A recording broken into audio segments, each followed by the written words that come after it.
à toutes et à tous et bienvenue sur Voix de Femmes. Quel plaisir de vous retrouver en ce jeudi 7 juin. À suivre dans cette édition, un reportage consacré aux travailleuses précaires. Des femmes qui ne jouissent pas d'un emploi stable, elles travaillent sans être déclarées à la sécurité sociale et avec des salaires dérisoires car elles n'ont pas le choix. L'ONS a comptabilisé 39,2% de salariés permanentes, soit 68,9% dans le public et 8,9% dans le privé, contre 32% d'employés masculins. Restez avec nous pour suivre le reportage de Linda Boadma sur le travail précaire des femmes. L'analphabétisme favorise également l'exploitation des femmes au travail du fait de leur ignorance des lois, de codes de travail et du règlement intérieur, ainsi que leur infériorité en nombre ou leur inexistence dans les sections syndicales. L'organisation onusienne indique que le nombre d'analphabètes en Algérie est de 6 millions de personnes, 48, dont 65,7% sont des femmes. Les analphabètes âgés entre 15 et 24 ans sont au nombre de 609 000 personnes, dont 65% sont des femmes. Hamidou Slimane s'intéresse à ce sujet et nous prépare un reportage sur l'analphabétisme des femmes et nous donne un exemple d'une femme qui a suivi des cours d'alphabétisation. Mais avant tout ça, voici l'essentiel de l'actualité féminine qui a marqué ce jeudi.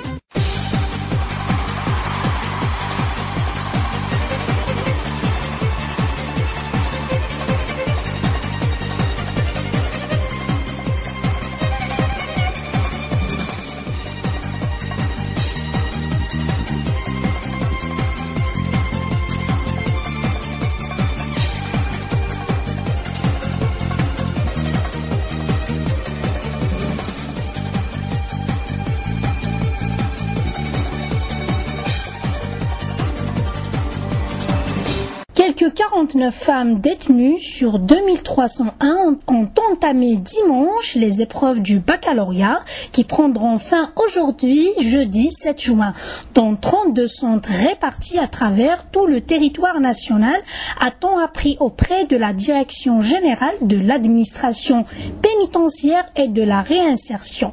Les chiffres du bac 2012 permettent d'espérer un frémissement qui viendrait des filles algériennes. Sur les 560 050 candidats à entamer les épreuves de l'examen, les filles arrivent en tête. Elles sont 245 345 candidates, soit 61,63% contre 152 760 candidats, soit 38,37%. Des mères de famille concourent tout en qualité de candidates libres. Certains ont plus de 40 ans. Leur seul désir, obtenir le précieux diplôme pour améliorer leur situation socio-professionnelle. Fatma est âgée de 43 ans. Elle est mère de 3 enfants, titulaire du bac série lettres décroché en 1992 avec plus de 14 de moyenne. En décidant de le repasser 20 ans après, Fatima n'aspire qu'à une seule chose, améliorer sa situation socio-professionnelle, car selon elle, l'ancien diplôme l'a freiné dans sa carrière et ne lui ouvrait pas droit à certaines filières. Une femme portant le niqab a été victime d'une bavure policière à Molenbeek-Saint-John, commune de Belge de Bruxelles. Contrôlée à un arrêt de tramway, suivie d'une amende relative au port de vêtements dissimulants, elle finira hospitalisée, blessée de la tête aux pieds. Mais selon la police, la sœur n'aurait pas été coopérative lorsque les agents lui auraient demandé de retirer son voile. D'après une association musulmane, musulmane belge, la sœur n'a pas opposé de résistance à montrer son visage lors du contrôle d'identité, ni à payer l'amende conformément à la loi belge, non. Les violences ne viendraient pas de cette femme isolée au centre d'un commissariat entourée par des dizaines d'agents affairés. D'après les dires de l'association, les agents s'occupant d'elle ont souhaité qu'elle retire son djilbab lui couvrant les cheveux et le corps.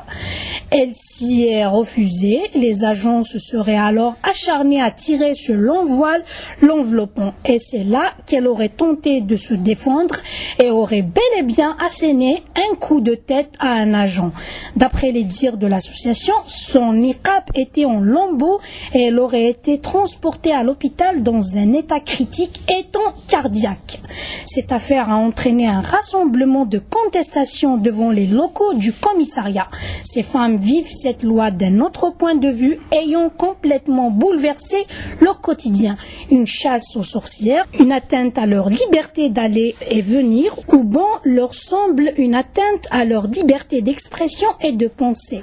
Une loi ridicule s'attaquant à quelques dizaines de femmes alors qu'il y a plus urgent à régler, comme le regrettent de nombreux policiers. En sport, la violence gagne la jante féminine, plusieurs blessés lors du match Osleguin-Larwat Dam. Le match crucial pour le maintien joué à Al-Qsr qui a opposé les seniors filles de la JS Osleguin à Larwat a tourné au vinaigre dès le coup de sifflet final. En effet, n'ayant pas gobé leur défaite 29-30, synonyme de leur rétrogradation, les handballeuses de Larwat sont prises aux joueuses de Osleguin et à tout ce qui circulait dans la salle ce jour-là. La violence a atteint son paroxysme au point où on a noté la blessure de plusieurs joueuses et même de l'entraîneur de Osleguin. L'affaire est à présent entre les mains de la fédération qui saura sévir pour donner l'exemple. Volleyball, l'équipe nationale féminine est la seule équipe qui représentera l'Algérie dans un sport collectif. Après avoir arraché avec brio sa qualification aux Jeux Olympiques 2012, elle est rentrée lundi dernier de Pologne après un stage de préparation ponctué de plusieurs rencontres amicaux. Le moins que l'on puisse dire est que ce stage a été très bénéfique pour les coéquipières de Amel Cherouf, qui ont sué et cravaché dur avec l'entraîneur polonais Strimulo afin de se préparer convenablement pour les Jeux Olympiques de Londres. Désormais, nos filles connaissent leurs adversaires à Londres puisque le tirage au sort a été effectué la semaine dernière. Notre équipe féminine a été versée dans la poule A avec la Grande-Bretagne, pays hôte, la Russie, l'Italie et la République dominicaine. De ce fait, et à peine rentrée au pays après un stage en Pologne, les joueuses du Polonais Strimulo enchaîneront un autre stage le 10 juin en Serbie d'une durée de 10 jours. Juste après, l'équipe nationale féminine sera appelée à disputer un tournoi international en Écosse suite à une invitation de la Fédération anglaise de volleyball. En fait, plusieurs nations UP seront présentes, souligne le président de la Fédération algérienne de volleyball. Ce sera la deuxième fois que les coéquipières de Fatma Zora Oukezi participeront au tournoi olympique. Elles retrouveront encore une fois, comme en 2008, la Russie et l'Italie dans le même groupe. L'Association de la culture et de l'information a honoré la dramaturge Milat Assadit mardi à Alger, à la veille de la journée nationale de l'artiste, en reconnaissance pour ses efforts en faveur de la promotion de la scène artistique. La journée de l'artiste est célébrée le 8 juin de chaque année en commémoration de l'anniversaire de la mort de l'artiste Ali Maachi, assassiné ce même jour de l'année 1958 par l'occupant français. Par ailleurs, un hommage a été rendu à la défunte Ward el-Jazairiya, l'icône de la chanson arabe récemment rappelée à Dieu. Les artistes distingués ont appelé à accorder davantage d'intérêt à l'artiste algérien qui vit une situation catastrophique. Ils ont dans ce cadre salué la loi relative à l'artiste qui contribuera selon eux à la réhabilitation de l'artiste algérien. La grande interprète Chaoui Houria Aïchi et le groupe Chabi El Gusto représentent le pays à la 17e édition du Festival des Suds consacré à la musique du monde prévu du 9 au 15 juillet à Arles, sud de la France, sous le thème Les Suds à Arles, indiquant sur le site officiel de cette manifestation. El Gusto, grand orchestre de 42 musiciens arabes et juifs, se sont retrouvés après de longues années de séparation grâce au film que leur a consacré la réalisatrice Safines Bousbia. La participation algérienne au festival de Arles, qui accueille chaque année plus de 200 artistes, intervient dans le cadre de la célébration du 50e anniversaire de l'indépendance nationale, selon la même source. Les deux cinéastes algériennes Drifa Mzner et Sonia Ahnou présenteront leur film documentaire à la 10e édition des rencontres cinématographiques de Béjaïa, prévue du 9 au 16 juin prochain. Cette rencontre cinématographique sera marquée par une programmation plus exigeante et plus sélective, ont annoncé lundi à Alger les organisateurs. Lors d'une conférence de presse à la Cinémathèque d'Alger, Abdelnour Houchiche, président de l'association Project Earth, qui organise l'événement, et Samir Adjoum, directeur artistique des rencontres, ont abordé les principaux points relatifs au choix des films projetés cette année. La présence des réalisateurs à la fin des projections a par ailleurs été un des critères de sélection des 32 films à l'affiche selon le directeur artistique. Une exposition de bijoux traditionnels et parures d'Algérie à travers l'histoire a été ouverte mardi à Larouat à l'initiative du Musée national du Bardo et l'Office national du parc culturel de l'Atlas saharien. La première journée de l'exposition a été consacrée aux bijoux de la reine Tinihinen, période de la préhistoire, retrouvée dans sa tombe, et à cette période marquée par l'enterrement des bijoux avec les dépouilles pour des croyances de l'époque. Avec l'avènement de l'islam, le bijou s'est développé et a su synthétiser la quintessence de toutes ces périodes dans une symbolique harmonieuse, loin des statues et des photographies, ont expliqué les organisateurs. Organisée à la Maison de la Culture Abdallah Ben Kiriou pour une durée de 10 jours, l'exposition compte plusieurs pavillons qui mettent l'accent sur l'utilisation des bijoux à travers les périodes de l'histoire et les caractéristiques des différentes régions algériennes dans ce domaine. 150 places pédagogiques sur 300 seront réservées aux filles au premier lycée spécialisé dans les mathématiques en Algérie dès la prochaine rentrée scolaire. C'est ce qu'a annoncé le ministre de l'Éducation nationale, Boubacar Ben Bouzid, dans un point de presse animé en marge de sa visite dans la wilaya de Tébessa le dimanche 3 juin. S'exprimant, M. Ben Bouzid a indiqué que cet établissement prévu à Kouba, à Alger, accueillera les élèves qui auront les meilleures notes en mathématiques à l'examen du brevet de l'enseignement moyen BEM.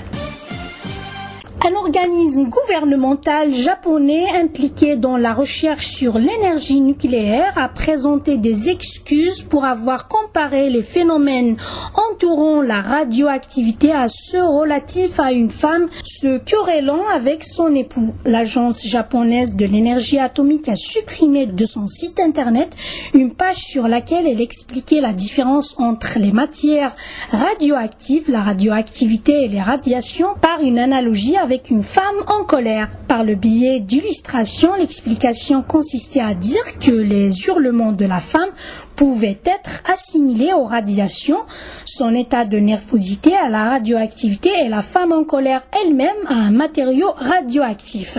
Nous tenons à présenter des excuses pour avoir heurté des personnes, s'est repenti un fonctionnaire selon l'édition du soir du quotidien Yomiuri Shimbun.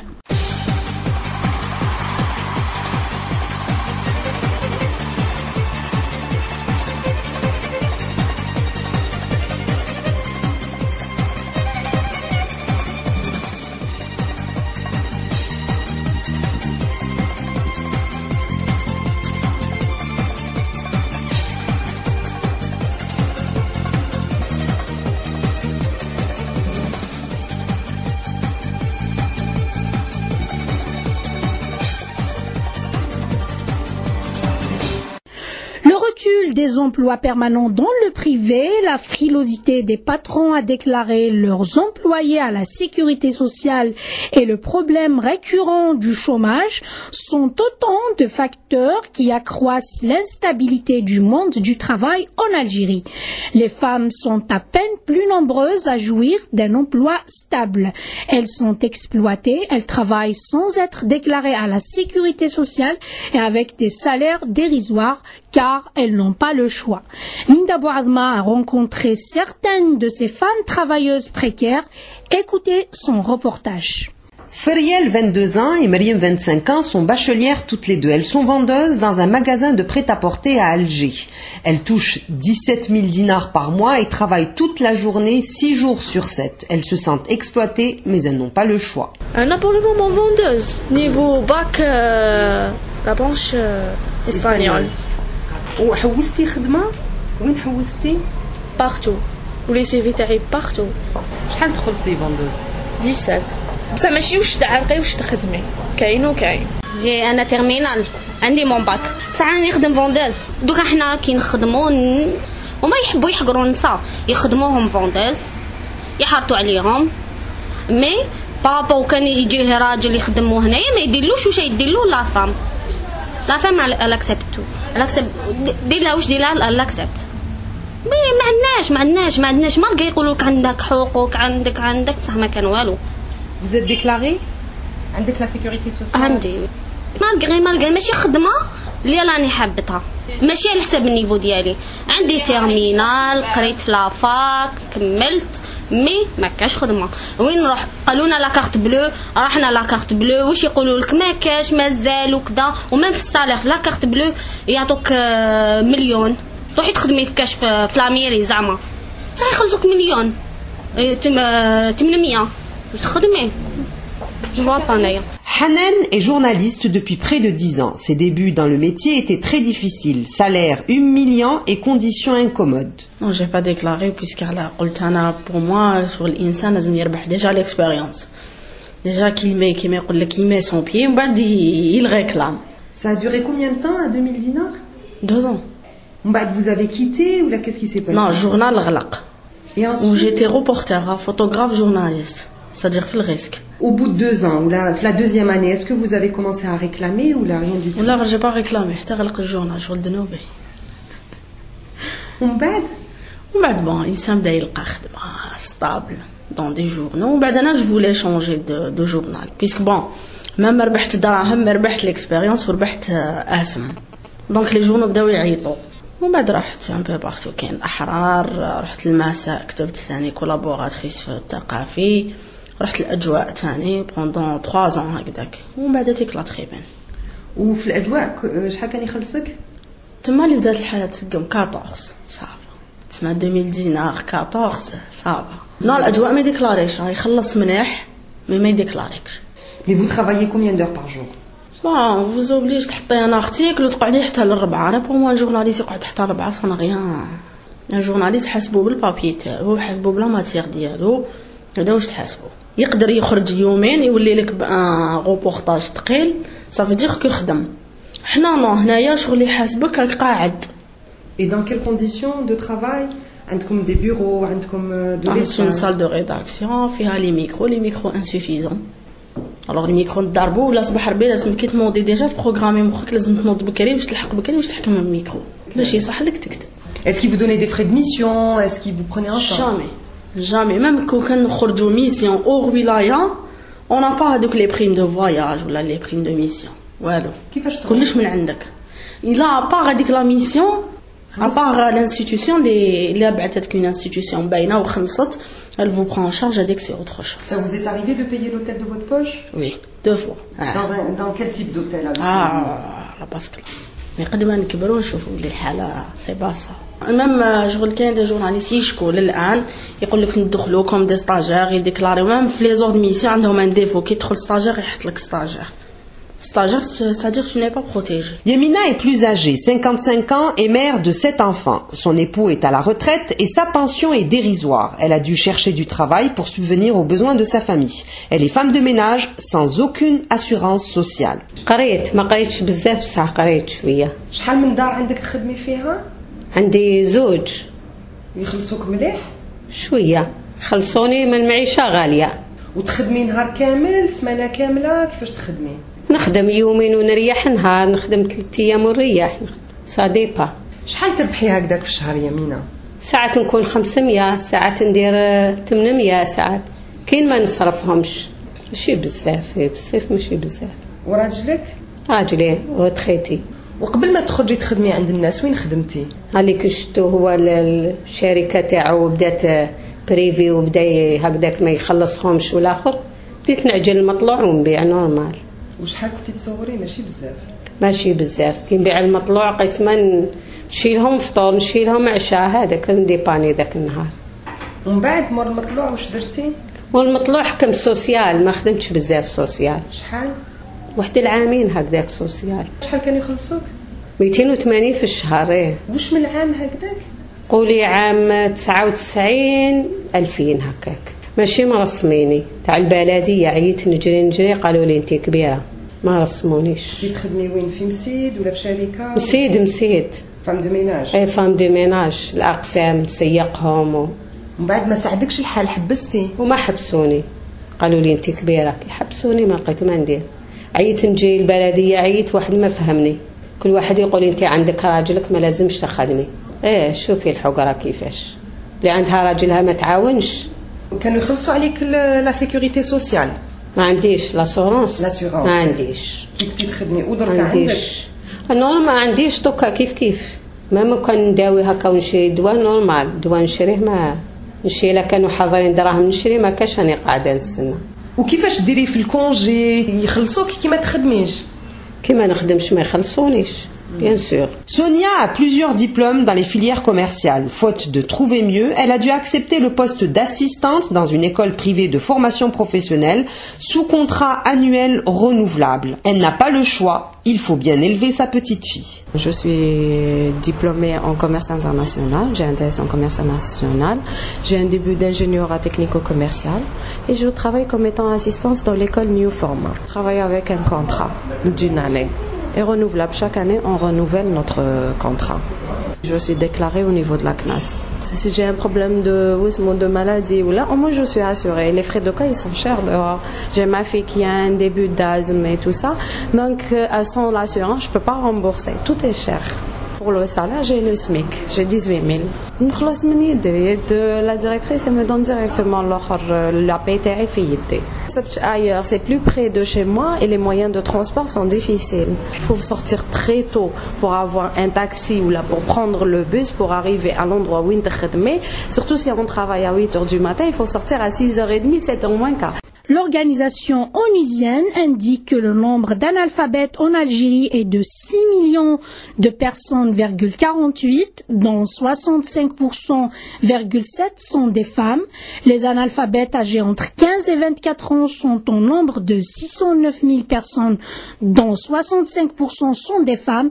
Écoutez ce reportage signé Hamid Ousliman. Les femmes fréquentent en grand nombre les classes d'alphabétisation. Cela est compréhensible puisque c'est elles qui sont le plus touchées par l'analphabétisme. Selon l'Office national de l'alphabétisation et l'enseignement d'adultes, le taux d'analphabètes en 2008 est de 24,78% de la population générale et 32,34% pour les femmes de 15 ans et plus. Cependant, ce taux est faible par rapport aux autres années. En 1998, le pourcentage des femmes analphabètes était de 46,16%, une différence de plus de 14%. Pour comprendre ce phénomène, il faut remonter à l'époque coloniale. Les femmes ont été les premières victimes de la destruction du système d'instruction antérieur à la présence française dans notre pays. Avant 1830, les filles et les garçons étaient scolarisés de manière égalitaire et recevaient un enseignement gratuit, axé essentiellement sur l'apprentissage du Coran. Après les dégâts commis par le colonialisme, le retard à rattraper était grand. L'insuffisance des classes d'alphabétisation et la déperdition scolaire des filles, que ce soit pour des raisons économiques ou pour des raisons socio-culturelles, culturelle, le confinement des femmes dans des tâches domestiques, le refus de la mixité n'a pas permis le développement rapide de l'instruction en direction des adultes, notamment les femmes. Néanmoins, une stratégie nationale de l'enseignement d'adultes a été mise en place avec une priorité pour les femmes. Yassine Bekhlil, chef du département de la communication et du suivi de l'Office national d'alphabétisation. L'objectif qui est de réduire le taux d'analphabétisme de 50% horizon 2012, donc cette année-là, et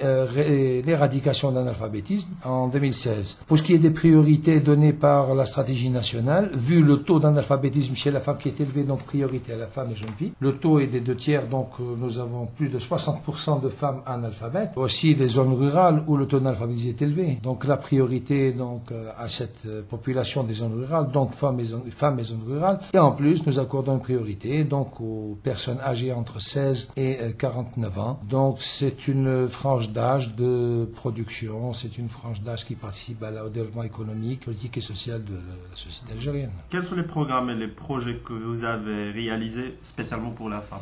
Alors pour la femme, il y a le programme la décennie de l'ONU, donc 90-2000, ça a été pour la femme et la jeune fille. Et nous avons aussi lancé un autre programme de 2006 avec l'UNICEF, les centres d'alphabétisation et pré-apprentissage féminin de la Djelfa. Et là, nous sommes sur d'autres projets. Les femmes fréquentent davantage que les hommes les classes d'alphabétisation. Par exemple, en 2011, il y avait 796 400 femmes pour 112 400 hommes. Yassine Bekhlil nous explique les raisons de ce décalage et pourquoi les femmes réussissent mieux. Les classes sont ouvertes, il n'y a pas de distinction, donc toutes les classes sont ouvertes sur 48 wilayas. Nous avons un nombre d'inscrits, donc avec le total que vous donnez, vous avez plus de 800 000 inscrits. Et là, nous remarquons le phénomène, un taux de scolarisation des hommes dans les classes d'alphabétisation est faible. Là, c'est dû, les hommes travaillent toute la journée, rentrant le soir, priorité au repos. Pour ce qui est de la femme, elle est là et elle s'intéresse plus à l'éducation de ses enfants. Donc elle veut les suivre, elle est là, elle est présente. Donc pour être plus présente avec ses enfants, donc la femme va vers les classes d'alphabétisation. Et là, ça va diminuer du taux de déperdition. Il y aura un suivi pour les enfants scolarisés par le biais de leurs parents. Ça d'un côté. D'un autre côté, sur le plan économique, elle peut créer sa propre entreprise familiale. Et pour améliorer aussi, elle doit participer au développement de la vie familiale. Donc la femme étudie pour améliorer donc ses conditions de vie. Et là, je vous donne un exemple, je n'ai pas, donc je ne pourrais pas vous donner de nom, mais je peux vous dire, nous avons assisté dernièrement dans le Djelfa, une bonne femme âgée de 45-46 ans, qui présentera cette année le BEM, et donc qui a été dans les classes d'alphabétisation, et il y a eu donc un déclenchement, et elle a pu atteindre la 4e année moyenne, et cette année, elle passera son examen du BEM. Nous avons des exemples où des jeunes filles, des jeunes hommes sont arrivés donc à l'université. Ils ont eu leur bac par le biais de l'Office national de l'enseignement et de la formation à distance. Donc ils ont terminé leurs études du moyen et du secondaire par correspondance et ils se sont inscrits à l'université. Et donc nous avons des objectifs. Chacun a son objectif. Nous avons des femmes qui ont créé leur micro-entreprise, qui sont passées par les classes d'alphabétisation. Elles ont fait une formation et elles ont atteint, donc sont arrivées à ouvrir leur propre entreprise. Il y avait un grand progrès. Oui, pour la femme, c'est un grand progrès. Pour nous, pour la société. Saliha a 66 ans. Elle prend des cours d'arabe. Le français, elle le maîtrise déjà, puisqu'elle a été à l'école française. Mère de 4 enfants, tous diplômés, elle veut apprendre l'arabe pour gagner en autonomie et pouvoir se débrouiller toute seule, notamment pour les questions administratives. Pourquoi vous avez intégré un groupe pour apprendre de l'arabe? C'est pour savoir écrire, lire, je sais écrire, il faut savoir écrire. Dans une administration, j'attends pas que quelqu'un me remplit un papier, je veux que j'écris, je le remplis moi-même. C'était la motivation. Je suis motivée depuis que c'était jeune. Vous m'avez déjà ou là, non? Oui. رومية عربية لا رومية حتى السيرتيفيكات ديتود مدهني قالوا خرجوا من مسيت خرجنا. Vous rencontrez des difficultés? Bien sûr, ماشي les professeurs كاش حاجة. Les profs sont très bien, ils sont magnifiques. يسعفونا on a de bons professeurs. Difficulté, on n'a pas de classe. On a village Jaïs, c'est-à-dire ça n'a pas voulu. Elle veut plus de nous. Demandez quoi exactement? Une classe pour apprendre. J'encourage toutes les femmes à apprendre leur langue. Ils n'attendent pas que quelqu'un leur remplisse les papiers ou quelque chose. Elles seront libres avec l'INSA. Elle fait son papier, elle fait tout ce qu'elle veut, sans l'aide de personne.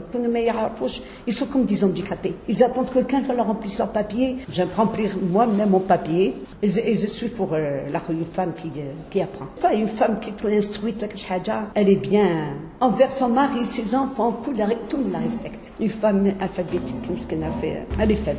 J'encourage beaucoup les femmes. J'encourage même les filles. Pour le mal, il faut foncer. Il ne faut jamais se décourager.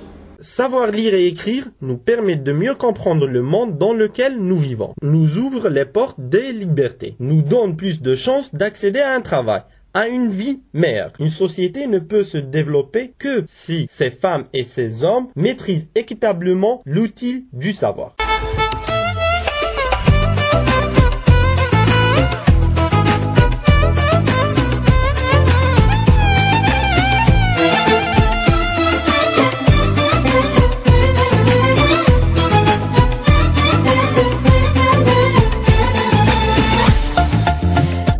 De notre édition. Merci de nous avoir suivis. Vous retrouverez Fatima Sabri sur le site en arabe le samedi et Linda Boadma sur le site en français le dimanche. Quant à moi, j'aurai le plaisir de vous retrouver jeudi prochain, même heure, même station.